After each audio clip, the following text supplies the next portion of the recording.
This is Life Admin Life Hacks, a podcast that gives you techniques, tips and tools to tackle your life admin more efficiently, to save your time, your money and improve your household harmony.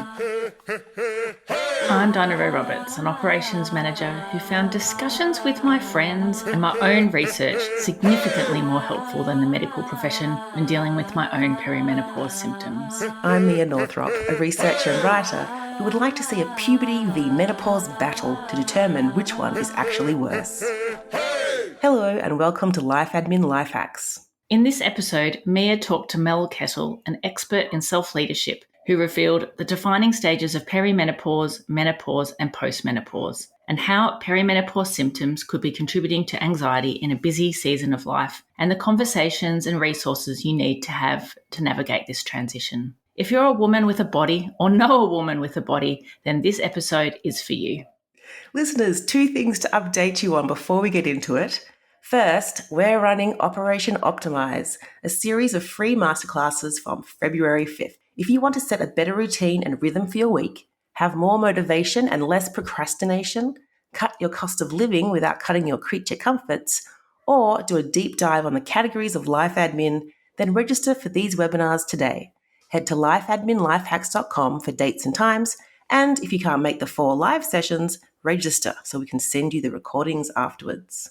Secondly, and most importantly, doors open next week to The Art of Adulting, our membership program featuring monthly masterclasses, mindset sessions and co-working sessions, the ultimate productivity hack where you do an hour of power alongside other community members. If you're just starting to get your life admin under control, select the Streamline or Shine memberships to get the systems, process, strategies, scripts and tools you need to get organised. And if you have our book already, Life Admin Hacks, or you've listened to this podcast for some time, the Sustain membership might be the right level of inspiration and accountability you need to get the results you want. We're welcoming new members for 1 week only, so don't miss out and head to lifeadminlifehacks.com to learn more about the different membership options and which one is the best fit for you. Mel Kettle is a food-loving, book-reading beachgoer who lives on the Sunshine Coast in Australia. She's a trusted mentor to executives and leaders and a highly sought-after speaker and trainer on leadership communication and setting healthy boundaries. After surviving the debilitating effects of work-related loneliness, stress and burnout in her late 20s, Mel believes self-leadership is essential to create real connection and sustained engagement. In both 2022 and 2023, Mel was recognised by Leaders Hum as one of the top 200 biggest voices in leadership, one of only 7 Australians on the list. She's the author of 2 books, the best-selling Fully Connected and The Social Association. She loves her work, her husband, and life in general. I love that line, Mel. Thanks so much for coming on the show. Oh, it's so great to be here. Thanks for having me, Mia. So, Mel, most of our listeners are women, and a huge proportion of them are about to enter their 40s or are squarely in their 40s or 50s. And it seems as a woman, as soon as you hit that age bracket, all anyone can talk about is perimenopause.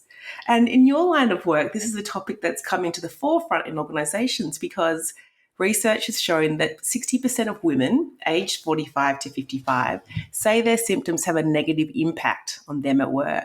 And because life admin draws on many skills that we use in paid work, we wanted to explore how perimenopause can impact how we handle life admin too. It's such a massive topic and I'm so happy that so many people are talking about it. It's one of the things I love talking about the most because when I started my perimenopause experience, I had absolutely no idea what was going on. I was in my early 40s. I came off the pill. I gained 10 kilos in 10 weeks and then I gained another 10 kilos over about the next 6 months. And it was just really depressing. I spoke to my doctor, who was a woman, who said, "No, you're too young, come back when you're 52 and I'll put you on HRT." And I'm just like, that's really not helpful. 10 years is a long time to be enduring those symptoms. I know. And I was done and dusted by 48. So, if I'd waited till I was 52 and I'm 53 now, then it just would have been too late. Yeah. But we talk a lot about the physical symptoms of perimenopause, the hot flushes, the night sweats, the changes to our periods, either, less or more, itchy skin and other symptoms that are physical. But the thing that never really gets talked about is the brain fog and the increased anxiety and the the short-term memory loss. Yeah. And they are the things that had the biggest impact on me personally, but also on my ability to run a household. Yeah, absolutely. I just forgot stuff. Yeah. So interestingly, so my symptoms kicked in when I was about 42, and I remember sitting at work and just feeling suddenly so hot and thinking, oh my God, I'm coming down with a virus. Like I've just broken out in this sweat, and I kept sweating all day. And I'm like, oh my God, I'm sick. I'm caught something, and going to the doctor and them suggesting that I get some blood tests done. And I'm like, but I'm only 42. Like, isn't this supposed to happen next decade? And, 7 years later, still in the throes of symptoms, no sign of abating, no sign of abating. So before we get into it, can you just provide a little overview of what perimenopause is and how it's different from menopause? Because menopause used to be the word you'd hear, and perimenopause feels like it was invented in the last 10 years, though I'm sure it wasn't. I don't think it was, but menopause, from a medical perspective, menopause is just one day, and it's that one day that marks 12 months since you last had a period. And so everything that happens before that day is perimenopause, and everything that happens after that day is postmenopause. And as you mentioned earlier, perimenopause can last for a really long time.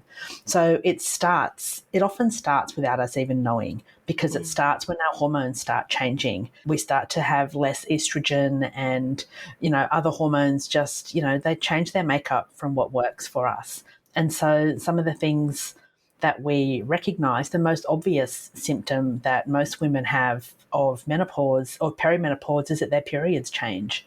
So they're either more frequent or they're less frequent, or they are significantly heavier, or they're a lot lighter. And so there's really no one size fits all, which is really frustrating. And quite often you don't even know what's happening until your periods just stop. So as you mentioned, 60% of women have symptoms that are quite debilitating. 20% of women have no obvious symptoms at all other than their change in their period. And by change in their period, it's just that it slows down and then it stops. So it's not a debilitating change. It's it's less this month. Isn't that good? Yeah. I find it fascinating, just the variability in the way symptoms manifest. And, you hear things too about culturally, how, or related to ethnicity, how perimenopause symptoms can manifest. I think a lot of my friends, the sort of first inkling of it was actually related to insomnia and anxiety. Suddenly they can't sleep. Suddenly they're just feeling anxious all of the time. And they are actually thinking this is because they're in a season of life where things are busy, they're juggling work and kids, and there's a lot going on. And a few times I've said to friends, have you actually got your hormones checked? Because it could be perimenopause. It might not actually be, just you reacting to the stressful situations in your life. It could be hormonally driven. And lo and behold, they go and get some form of HRT, and the insomnia and the anxiety goes away, thank goodness. Yeah, and you're absolutely right. For so many women, it is that anxiety. And I know for me, the anxiety was really crippling. And it wasn't until many years into it that I was told it was a symptom of perimenopause. I just thought I was losing my mind. And for a while, I thought I had early onset dementia, which, Alzheimer's runs in my family. And it can be really scary. So the one thing that I suggest is, if you're feeling scared, find someone to talk to. Find a good doctor who specialises in midlife women's health. And a great place to go to find that person is the Australasian Menopause Society. They have a directory on their website of women who have passed a training program that they run, or who have, self-identified. Usually they've had to do some kind of training around menopause, so that you know that you're getting someone who knows what they're talking about. Yeah, crucial. So, Mel, are there specific challenges that women face during perimenopause that you feel often go unnoticed or aren't widely discussed? I think, as you've said, it's the forgetfulness. And when it comes to life admin, that is the thing that can have the biggest impact. I know there was a period in that time where I was responsible for paying all the household bills, and we had a late fee for pretty much every single bill for about 2 years, because I just forgot and didn't have a good system for capturing it. And so eventually my husband, who is an accountant, said, I'll take over the money. And I went, that'd be great. You don't need to take over all the money, but you can pay the bills. Yeah. Sounds like a very fair allocation of duties to me. Yeah. So this is, a moment where it becomes more important than ever to lean on tools and lean on systems, so that, if you can automate things so that you don't have to keep on top of so many things. Do we know what is actually going on in the body that's creating this sort of brain fog or this forgetfulness? Look, I think it's just a change in our hormones, the estrogen, the progesterone, the testosterone. There's so much that we don't know about menopause and about midlife women's health because it's never had money thrown at it. And that's one of the reasons that I'm so happy to be on this podcast with you talking about it, because the more women who are prepared to share their experiences and ask questions and raise awareness, then the more of us will know about it and be prepared. It's like that expression, a rising tide floats all boats or lifts all boats. I believe that, our generation, Gen X, my generation, Gen X, has a responsibility to the women who come after me so that they don't have that sense of fear and uncertainty and anxiety of this stage in life. I'm through it now, and while I still do have some symptoms, because just because you hit menopause that magic day doesn't mean everything just stops, unfortunately. But I now know what causes it. And so if I'm forgetful, I know I've got ways that I can prepare myself to remember. If I am going to have hot flushes, then thankfully they're gone. But, you have a greater understanding of what is happening to you and why it's happening. So you can be more prepared, but you can also have an awareness of what questions to ask because you are more prepared. So who do you go to get advice from, and what do you need to be asking so that you get the best advice for you? Yeah. It's just occurred to me that there'd be so many listeners who, probably have daughters who are at the age where they're entering puberty and having to have conversations with them around, menstruation and discussing periods and all the hormonal changes teenagers go through. And there seems like there's such a focus in society on that phase of development. But then for women, when they hit this phase, there isn't as much discussion. There don't seem to be as many conversations happening. So yes, this is again too why we wanted to talk about it, because it is huge. And if it's going for 10 years or more, that is a significant portion of someone's life, and it's impacting all aspects of it. It's massive. And, as you've said, we're talking more about puberty. And, I think the opposite of menopause is pregnancy, because that's what happens when you are at your most fertile. If you do the right things, people are happy to talk about pregnancy. Like, people are happy to talk about how they got pregnant. People are happy to talk about all of the ins and outs and the nitty gritty. And so why don't we do that with menopause? And one of the reasons I think we don't is because society values youth and beauty. And menopause comes at a time when you're not young anymore. And I'm not saying that 40 or 50 is old, because it definitely isn't. But society has this view that once a woman hits 50, she's really past her prime. Well, 50 is the new 70, so let's get over the whole you're past your prime. I plan to live to 100, so, I do too. I do too. I've got a long way to go. This is infancy, really. So what do you recommend to people or to women about how to address things about their productivity and their performance during this phase? Look, I think the first thing you need to think about is, how is this impacting me? What are the changes that I'm noticing in my body and my mind? And what do I need to be more aware of? And what do I need to be more aware of in relation to how I do my job and how I live my life and how I run my household, or how I have influence in my household? And so think about things like, if you're becoming more forgetful, what are some of the tools that you can use to help remind you? I have never used my calendar so much as I did for reminders than when I was in my 40s. And now I'm in a habit. Everything goes in my calendar. I've probably got 30 alarms on my phone, and they go off, every morning. I'm like, right, what do I need to remember to do today? And it will be things like go to Pilates. It'll be things like go to the mail, go to the mailbox. It'll be particular meetings or phone calls. So if I'm doing something else and I know that I'm going to be distracted, then I set an alarm so I remember. Things like reminders to pay the bills. When you get an email in, how do you manage that? If you've got kids, or if you've got older parents who you're helping to support, what are the things that you need to be remembering for that? Time can go really quickly, as we all know.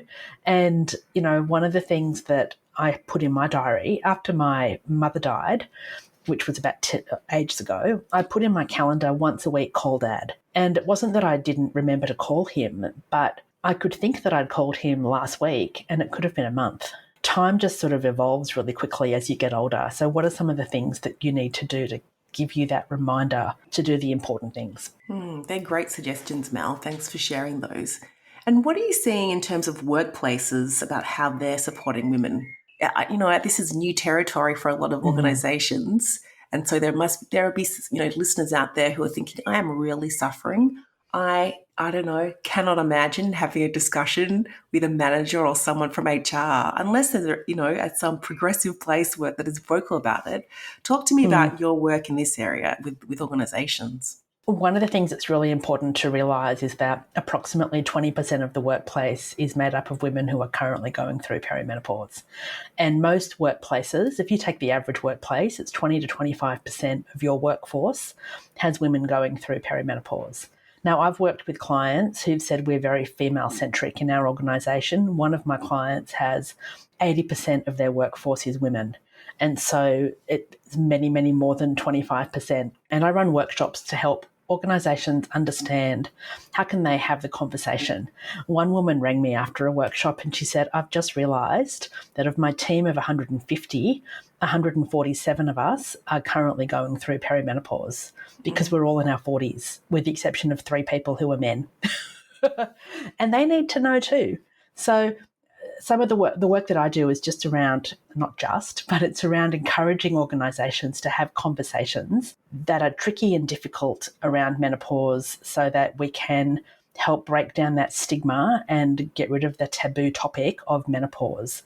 Yeah. And one of the things that I've really found is that by encouraging conversation, and it doesn't need to be, deep and meaningful, here's what's happening to me, it's just around an awareness of, okay, we've got 7 people in our team who are in their 40s. Let's make an assumption that at some stage in the next, year or 2 or 3, you will start to have some symptoms of menopause if you're not already. And it's having conversations with the group and saying, how can we support you? What do you want? What do you need from us? Because as we mentioned earlier, every woman's experience is different and we all need something else. So how can you have flexibility to provide the support that's needed? Yeah. So what kind of supports are organisations making? Because I'm wondering, what is it that women really need at this moment? What kind of support can be offered? I feel the biggest thing is just flexible workplaces. So I know for me, when I was going through perimenopause, I worked for myself and I worked from home. And I'm so incredibly grateful that I did, because it meant that I had control of the temperature of my office.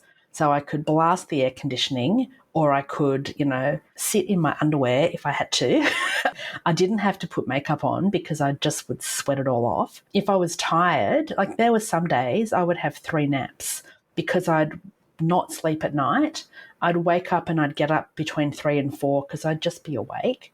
I'd do a bit of work. I'd have a nap at 7 o'clock in the morning. I'd do a bit more work. I might have a nap at 11 o'clock, and then I'd probably have a nap in the afternoon. You can't do that in a workplace.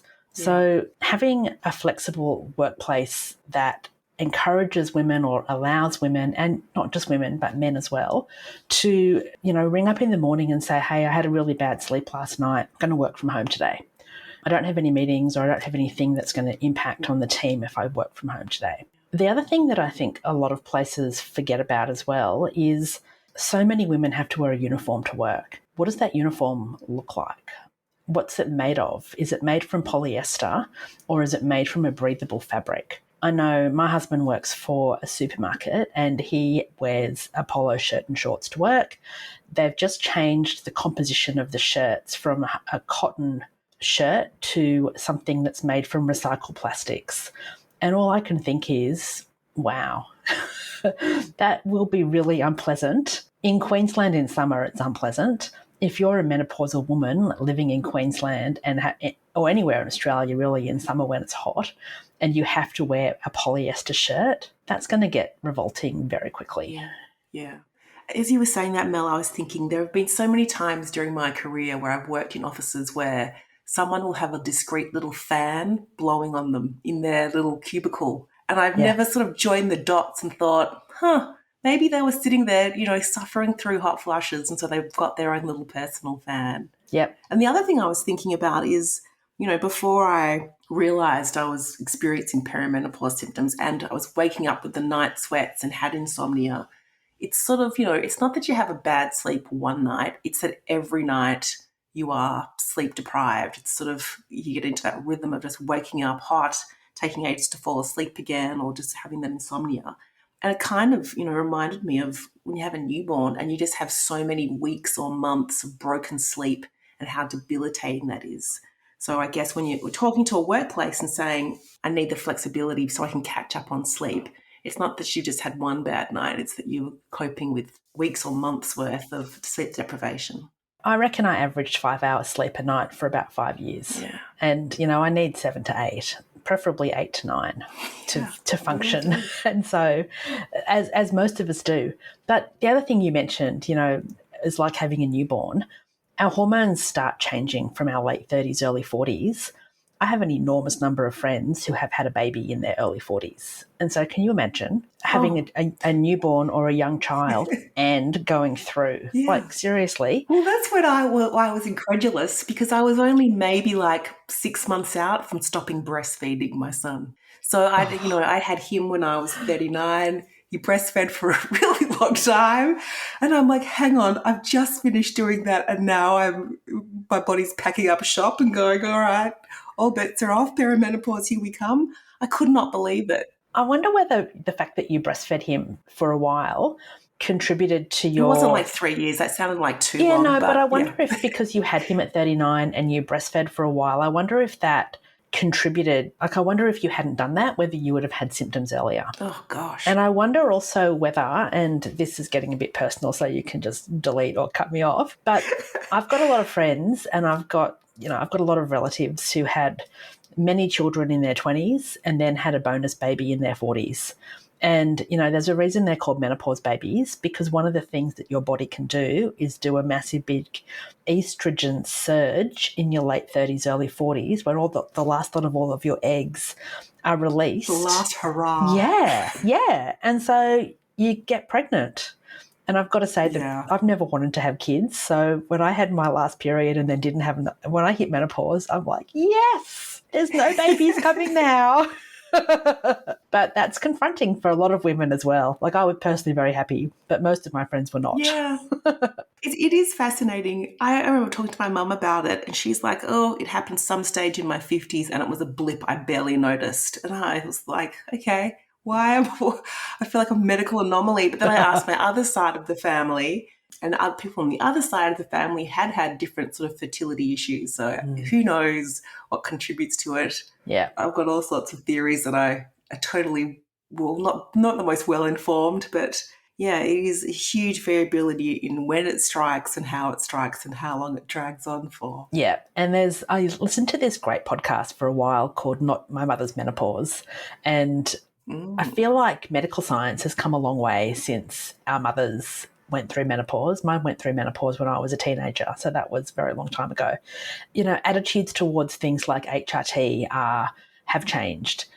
Medical science has produced far more effective medical solutions to changing the impact of the symptoms that you might have. So get advice, get guidance. And if your doctor can't help you, then feel free to shop around until you find one that you gel with who will give you advice that is useful and helpful for you.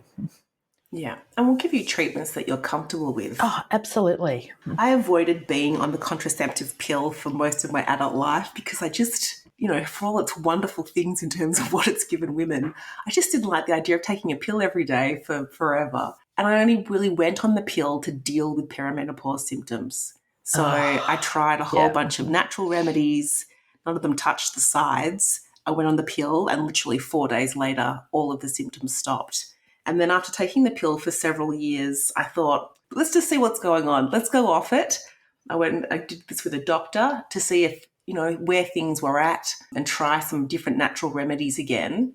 And so I had to go off the pill for 3 months so that the hormones were completely out of my body so we could baseline, where my natural hormone levels were, and then try a whole bunch of natural remedies. It was the longest 3 months of my life because all the anxiety, the insomnia, the night sweats, the hot flashes, the irritability all came rushing back. And then again, I'm like, none of this other stuff is working for me. Yeah. Going back on the pill, and again, within a week, all gone. Gone. But, and the things we tried were all things that have a lot of scientific rigor around being very successful for a lot of women. But everyone's just so individual. You really do need to pursue what works for you. Absolutely. And, one of the things that worked for me, I did a very hardcore elimination diet with a naturopath. It was like it reset my body. And so the hot flushes stopped. A whole lot of digestive issues I had stopped. I started sleeping better. And now I'm fairly confident that one of the reasons I started sleeping better was because I stopped having caffeine and alcohol. And so, it's being aware of the impact of different things that we put into our body, whether it's, food or drink or cigarettes or drugs or whatever it might be. What are the impacts that those things are having? And I know for me, caffeine, I can't have caffeine after about 11:30, 12 o'clock in the morning. And that includes chocolate. I can't even eat a couple of squares of dark chocolate in the evening because I will not sleep that night. And so it's having that knowledge and awareness so that you can make a more informed decision about when you're prepared to suffer. Yeah. One of the reasons Dinah and I started the podcast and wrote the book is because we wanted women to have more headspace. We wanted to give them more peace of mind and give them more time back for things that matter to them. And, essentially this is all about, women's well-being. So I think when listeners who are going through busy seasons of life and have a lot of things to juggle, if this is not an aspect of your life that you've sort of really thought about and wondered how your health or whether perimenopause symptoms might be impacting you, this is the time to start investigating it because it will have a massive impact on your well-being and your ability to manage all of the demands of modern life. Oh, absolutely. And, if you're listening and you haven't started noticing any symptoms of perimenopause yet, then start thinking about what it might look like and what the impact it might have on your life when you do. And that isn't saying that you will have, all of the symptoms, because you might not. But think about what are some of the hacks that you can put into your life now so that when the time comes, you're prepared, you're all over it.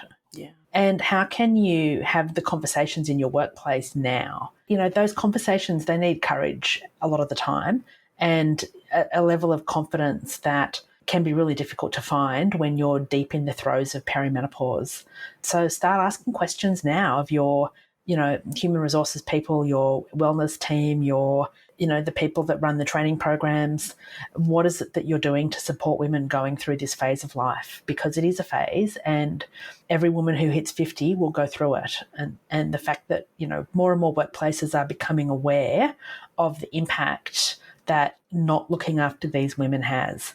Something like 1 in 8 women quit their jobs because of that feeling that they can't manage their menopause symptoms and a big job and parents and children and running a household. And the easiest one to get rid of is work, because you can't really get rid of a kid or a parent. As nice as it sometimes might be to think you could. It's quite unfair really that often when people are they are ascending in their career and taking on bigger roles or accepting more responsibility, or they've started their own business and their business is in a certain place, things are peaking, that this is another thing thrown into a pile of things to contend with at the same time. So Mel, what resources or information do you recommend for women who want some guidance and support?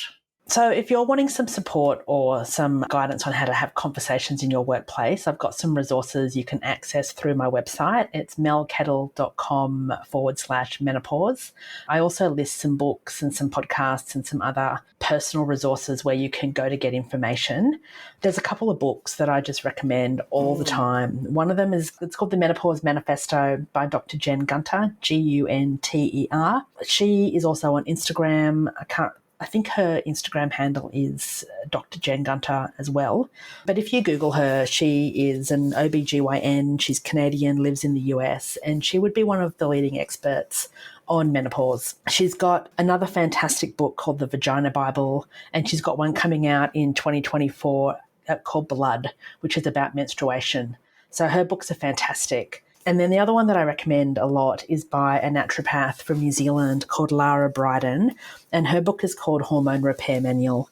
And neither of these books were out when I was going through my symptoms, but I've read them both cover to cover quite a few times, and they're excellent. And then, as I mentioned before, the Australasian Menopause Society has some fantastic resources as well. Traditionally, their resources have been for doctors, but they're now moving a little bit more into the consumer space.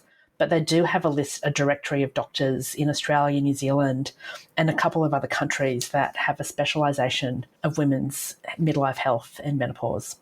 Thank you for sharing those. There's plenty of references there for people to get into, and we'll also link to them from the show notes so you can come and find some easy clicks. I think there are a lot of women out there who might have been thinking, I just thought I was getting old and losing it, or not coping with the amount of stress in my life, who might now be thinking, maybe some of what is going on for me is related to my hormones, and I can be supported through this transition, and there are steps I can take to feel better during this transition. So thank you so much for sharing that expertise and your experience with us today. Oh, you're so welcome. And I will just say, as someone who has come through the other end, I do have an occasional symptom, but they're nothing compared to what they were.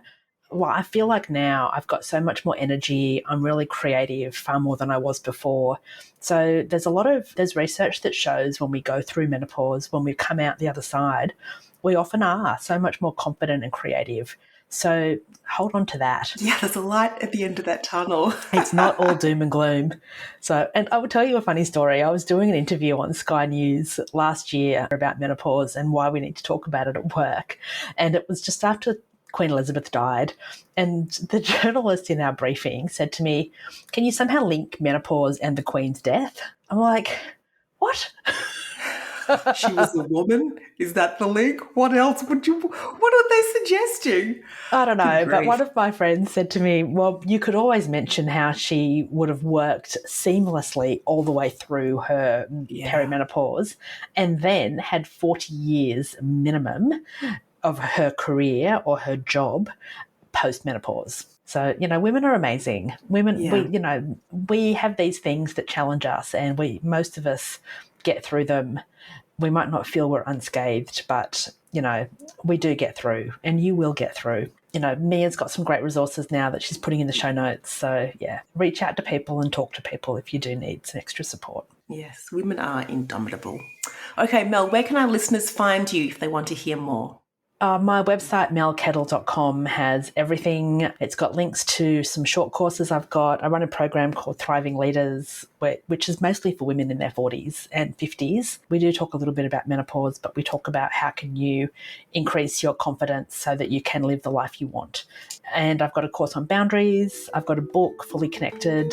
And if you want all my contact details or my socials, just go there and you'll find them all. But I'm really happy to chat. If anyone has any questions, just get in touch.